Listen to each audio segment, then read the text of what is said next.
Memória.doc, voltando pela TV Assembleia, a imagem da cidadania.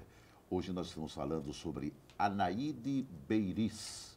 E quem está conversando conosco sobre esta paraibana que causou muita polêmica, não é? Nesse estado na década 20. E eu perguntaria à querida professora Natécia, professora, como foi o fim desse romance, Anaíde Beiris e João Dantas? O fim do namoro, do relacionamento, foi a morte. A morte. Né? A morte de João Dantas. Aí acabou tudo. E então ficou Anaíde como sendo a amante de João Dantas, uma moça que não era bem recebida na sociedade, quer dizer, deturparam tudo, né? Era Misturaram a Revolução de 30 com Anaíde Beiris, com João Dantas e até com outras, com a sua família mesmo. Também. João Suassuna. Exatamente. E também teve o cunhado de João Dantas, que não tinha nada com a história, e foi assassinado, foi preso e assassinado, né? Juntamente com João Dantas, que era Augusto Caldas. Quando houve essa confusão toda, a morte do João Pessoa, a Anaíde já estava lá em Recife ou saiu aqui às escondidas? Ela estava aqui. Estava aqui. Ela foi perseguida, era para ser morta, né? Encontrasse a Anaíde, ela ficou escondida, porque ela conhecia muita gente em Cabedelo, inclusive uma tia morava lá, e ficou escondida num navio internacional. Navio estrangeiro estava aqui no Brasil, ela ficou escondida nesse navio. E de lá saiu às escondidas para Recife. Em Recife ela não foi muito perseguida. Ela tinha parentes lá? Tinha uma prima, ela ficou na casa de uma prima. Lá. E visitava João Dantas no presídio. No presídio.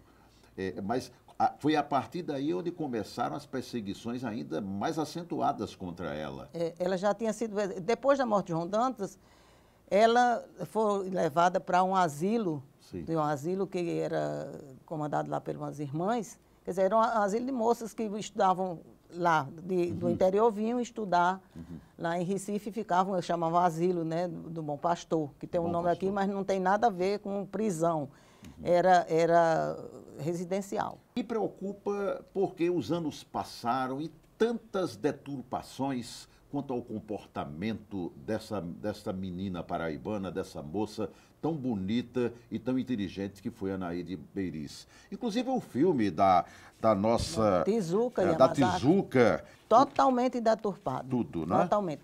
Você vê, Gilson, que ela veio procurar a família para pegar informações. Em primeiro lugar, ela vivia maritalmente com um filho de Zé Joffre, que escreveu sobre a Anaíde Beiris. Ele é cineasta. Sim. Então, ela achou que era conveniente fazer sobre a Revolução de 30. Olha, eu não acredito que a Anaíde tenha se suicidado. Não acredito. Ela já chegou doente lá, quando a irmã recebeu, e tem duas histórias nisso. Tem uma que a irmã se comunicava com a mãe de Anaíde, dizendo que ela estava muito assustada com tudo e que ela estava muito preocupada. Noutra carta, já diz que ela chegou de tarde e morreu no dia seguinte. Ela já chegou doente. E neste momento era aquela continuidade das pessoas culparem pela morte do presidente João Pessoa, que ela teria sido responsável, né? Por isso também. Eu acho que nem responsabilizaram tanto a Anaíde, não. Mas usaram a Anaíde, assim, para sujar mais ainda a imagem de João Dantas. A imagem de João Dantas. Sim. Né? Que Tizuca fez. Ele nu, eles dois nus no escritório dele, e Zé Américo fala sobre isso, que João Dantas não era homem para cometer essas barbaridades, né? Ele não trocava nem de roupa na frente dos amigos. Na frente dos amigos, exatamente. Como era que ele ia ficar nu, e ela também nua, recitando as poesias, e ele datilografando. Aquilo foi criação. Como factoides criados, não é, para fazer uma peça e torná-la, sei lá, mais... Bom, não vou nem comentar, não me compete. A família dela entrou com um processo contra Tizuca e Yamazaki, mas não tinha dinheiro suficiente para jogar para frente, como se diz, né, o processo, e Tijuca saiu ganhando. Então, a senhora acredita que desses trabalhos que foram feitos pela senhora nessa pesquisa, que a Anaíde não se suicidou? Eu acho que não. Eu tenho a impressão que deram algum veneno a ela antes, porque faziam de tudo. A gente sabe, minha família sofreu bastante. E eu tive convivência com pessoas que viveram esse tempo da Revolução e sei que quanto os perrepistas, que eu sou perrepista até morrer, e os liberais, né, a perseguição aos perrepistas, eles eram capazes de tudo. Ainda hoje a família sente alguma coisa, pessoas que comentam, indo de encontro àquilo que vocês consideram a verdade? Ainda. Ainda existe. Mas já muito menos Muito do que menos. antes, né? Porque eles menos. procuram ouvir as duas partes, que isso é bom. Né? Porque eu sempre dizia a Ariano, olha, os perrepistas são calados, são acusados e não se defendem. Ele disse, mas é porque eles querem assunto para botar para frente. Mas não é, era uma história, né? Para contar a verdadeira história. Outros trabalhos a senhora já realizou ou está realizando algum outro trabalho mais aprofundado sobre a Anaíde?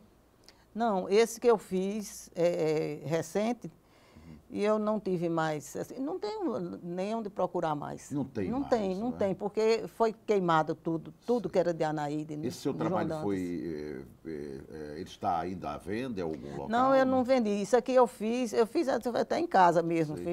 Organizei, foi uma palestra para... uma palestra. Uma palestra para uma mesa redonda. Uma mesa redonda. Que foi muito boa. Foi na Alane, que eu faço parte da Sim. Academia Paraibana de Letras e Artes. E do Nordeste. Do Nordeste, Pois é. Mas a senhora não tem interesse de fazer ainda um livro, se aprofundar, entrevistar mais pessoas, ouvir mais pessoas sobre esse caso? Olha, é tão difícil, Gilson. É difícil. É difícil, muito difícil, porque como a gente não tem nada dela mais. Essa sobrinha, ela tem uma sobrinha que mora no Paraná, que é de uma academia lá de letras. Ela está fazendo uma boa pesquisa. Eu acredito que ela vá lançar, dentro de algum tempo, alguma coisa sobre a Anaíde, sobre a tia. Ela tem, inclusive, nessa plaquetezinha, nessa palestra que eu fiz, a pesquisa que eu fiz, a data de nascimento dela é 18 de fevereiro. Ela mandou uma carta dizendo que ela nasceu no dia 5 de fevereiro. Quer dizer que há essas coisas também, não é? Essas informações erradas. Professora Natécia, me diga uma coisa, o corpo de Anaíde Beriz, né, os restos mortais, né, o corpo não existe mais, estão lá no cemitério do Recife, me fui Santo Amaro? Santo Amaro. Do Recife? Bom, dizem que ela foi enterrada, muitos historiadores, né, que ela foi enterrada como indigente, mas não indigente. foi. Não A foi. família Dantas, eu tenho inclusive o documento do túmulo dela. Sei. E foi, a sobrinha dela mandou para mim uma cópia disso. Ela foi enterrada com todas as honras, como diz, com a família presente. Inclusive As duas famílias, a dela pequena e a família de João Dantas, os que puderam chegar, né? Os que puderam chegar. Porque muitos estavam escondidos, porque eram procurados para ser mortos. Professora Natécia, Anaíde Beriz, portanto, foi uma grande mulher. Uma grande mulher. Uma grande Poetisa, escritora, ela ia deixar livros, viu? Porque queimaram. Mas queimaram, ela ia fazer livro de poesia. Tudo que ela tinha, queimaram tudo. Algumas pessoas da família, quando fugiram de casa, conseguiram levar alguma coisa. O que ficou foi queimado, foi destruído. Professora Natécia, eu queria dizer à senhora da alegria de poder recebê-la aqui. Deus, muito e obrigada. dizer que este assunto é palpitante, é um assunto que não vai morrer nunca, porque a história não morre, ela se perpetua através do tempo. Muito obrigado pela sua presença, foi um prazer muito grande. Eu que agradeço, Gilson, Okay? obrigado, foi uma honra para mim. Foi um prazer. Conversamos, portanto, com a escritora, professora Natércia Suassuna. O assunto de hoje foi sobre Anaíde Beriz, uma grande paraibana. Obrigado, até o próximo programa.